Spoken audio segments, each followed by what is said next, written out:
Petit retour sur ma semaine de silence.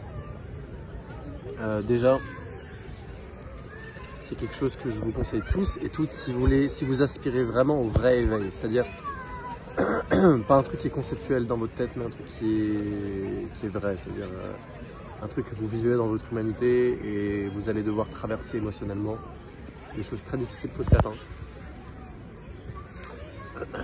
Voilà, c'est la première chose que je peux dire, c'est que si le vrai éveil vous intéresse, mettez de côté les livres, les enseignants, les gourous, etc. que vous connaissez et en fait faites du silence. C'est le seul moyen de se réveiller les gars, il n'y a pas d'autre moyen. De se réveiller de ce rêve, il n'y a pas d'autre moyen. Donc après c'est à vous qui voyez, hein, mais c'est la seule façon. Concernant ma semaine particulièrement, c'était puissant, putain c'était très puissant sa race. C'est plus clair que tout quand je rentre. La première chose que je vois, c'est que tout le monde rêve.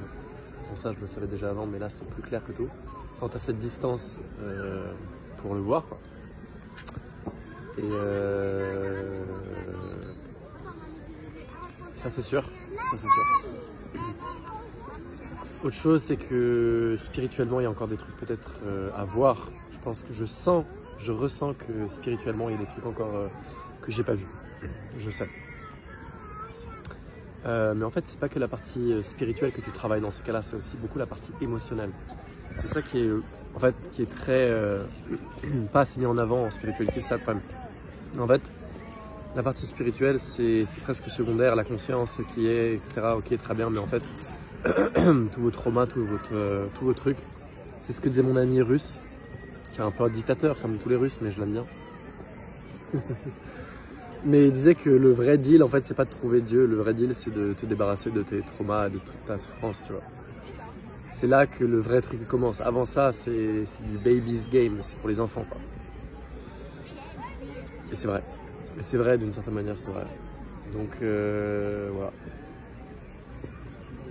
En fait, vous pouvez voir les choses de deux façons. Il y a le point de vue absolu. Le point de vue absolu, il n'y a que ça. Il n'y a que ce qui est.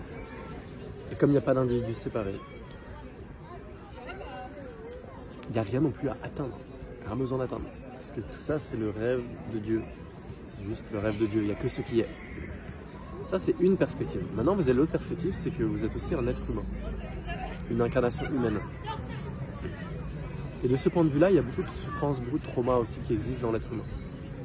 Donc, c'est pas l'un ou l'autre. C'est pas soit il n'y a que ce qui est, soit on est juste, soit on est aussi un humain. Non, c'est les deux. Il n'y a que ça, il n'y a que tout ce qui est. Mais vous êtes aussi un être humain. Et dans cet être humain, il y a en général beaucoup de souffrance. Et quand je vous dis beaucoup, mais vous vous rendez même pas compte du pourcentage. Parce qu'en fait, on est conditionné jusqu'au bout des ongles. Et en fait, tu te rends compte à quel point tu as du conditionnement quand tu gardes tes yeux fermés et que tu traverses le truc. Avant ça, tu peux pas savoir. Donc, c'est des milliers de vies, peut-être potentiellement, des rêves et des rêves du mental, tu vois. Donc là, il faut gerber toute ta merde, il n'y a pas d'autre moyen. Donc voilà. Mais en gros, c'est un peu les deux trucs. Vous avez la perspective absolue. La perspective absolue, il n'y a que ce qui est. Il n'y a pas d'individu séparé. Vous avez des enseignants qui sont très bons sur cette perspective-là. Déjà, on est un. J'en suis un aussi. Mais vous avez aussi la partie humaine. Et la partie humaine, les gars, oh putain. Il y a un boulot énorme. Parce que non seulement tout ça, c'est un rêve, mais aussi tout ce que vous avez dans votre tête, c'est un rêve. Toute votre imagination du passé, du futur, tous vos traumas. Tout ça, il faut tout gerber, quoi. Tout gerber. Il n'y a pas d'autre moyen. Et là, vous allez beaucoup pleurer, vous allez... je ne vais pas vous mentir, hein. C'est aussi très difficile. Donc, c'est toujours les deux. Moi, je pense toujours que le plus important pour moi, c'est de voir Dieu dans tout.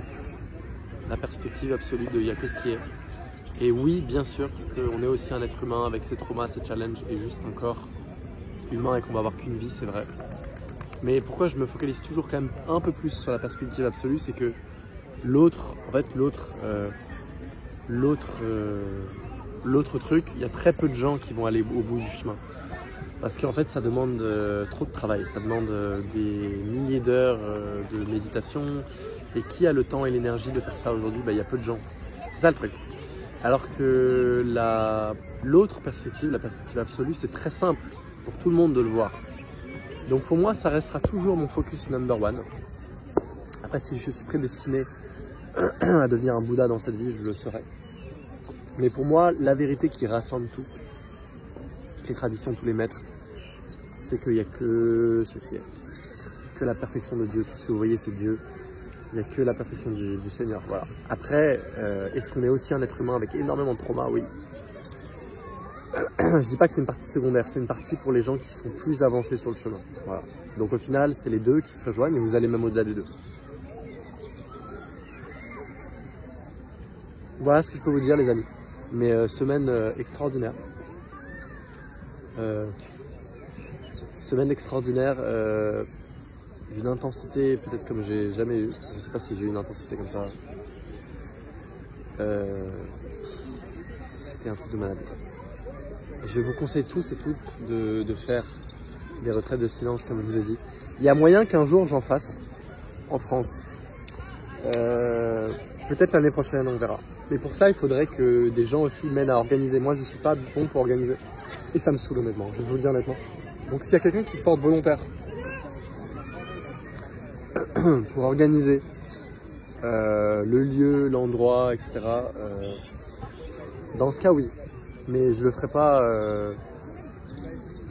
tout seul parce que j'ai pas le temps et je suis pas très bon pour organiser les événements. Mais s'il y a quelqu'un d'entre vous qui est spécialisé dans l'organisation d'événements et qui est prêt à faire ça vraiment pour le coup de manière bénévole parce qu'on va pas être payé à faire ça, la retraite sera gratuite, donc on se démerde entre nous, on achète des trucs et voilà, on se trouve une salle et on va quelque part, ou alors on se met dans une vieille maison en campagne à 2 heures de Paris, mais bref, je sais pas, c'est que des plans. Hein. Et c'est pas pour tout de suite, c'est potentiellement plutôt l'année prochaine. Mais voilà. En gros. Et en gros, c'est ça. On verra ce que l'avenir nous réserve. Allez, à plus les guys. Bonne semaine à tous. À bientôt. Tchuss.